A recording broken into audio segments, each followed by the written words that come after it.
இன்னைக்கு lunch prepare பண்ணும்போது time பார்த்தீங்கன்னா, ஒரு 12:30 ஆயிடுச்சு. பெருசா குக் பண்ண வேண்டியதில்ல. நேத்து வச்ச சாம்பார் இருந்துச்சு. அதனால சைட் டிஷ்ஷும், ரைஸும் மட்டும் வச்சா போதும். ஃப்ரிட்ஜில என்ன இருக்குன்னு பார்த்தா, கத்திரிக்காய் நெறையா இருந்துச்சு. சரி அத வச்சு ஏதாவது பண்ணலான்னு சொல்லி யூடியூப்ல தேடும்போது, கத்திரிக்காய் வறுவல் பார்த்தேன்.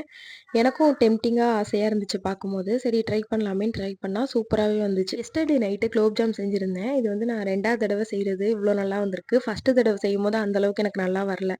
சல்வாவும் என் ஹஸ்பண்டும் போகையில ஒண்ணு, வரையில ஒண்ணுன்னு சாப்பிட்டே ஒரு நாள்லயே அது காலியாயிடுச்சு. அப்புறம் இந்த கத்திரிக்காய் தொக்க சாதத்துல போட்டு கொஞ்சம் நெய் விட்டு பெரட்டி சல்வாக்கு ஊட்டி விட்டுட்டேன். வீடியோ எடுக்கும்போதே பார்த்தீங்கன்னா, அந்த ட்ரைபாட் வந்து உடைஞ்சிருச்சு. இது வந்து ஒரு செல்ஃபி ஸ்டிக் தான். இத வச்சு தான் வீடியோஸ்லாம் ஷூட் பண்ணேன். இப்போ உடைஞ்சிருச்சு. என் ஹஸ்பண்ட்ட சொன்னோனே உடனே போய் வாங்கிக்கலான்னு சொல்லி கூட்டிட்டு வந்தாங்க. குரோம்பேட்ல இருக்க டிஜிட்டல் தான் போனோம் ஃபர்ஸ்ட்டு. அங்கே வந்து இல்லன்னு சொல்லிட்டாங்க. அந்த மாரி ஐட்டம்ஸ்லாம் இருக்காதாம். அப்படியே ஆப்போசிட்ல விவோ ஷோரூம் இருந்துச்சு. அங்கே போய் பார்த்தோம். அங்கே வந்து ஒரு 2, 3 வெரைட்டில காமிச்சாங்க. அதுல எது பெஸ்ட்டா இருக்குன்னு பார்த்தேன். அத வாங்கிட்டு வீட்டுக்கு கிளம்பியாச்சு.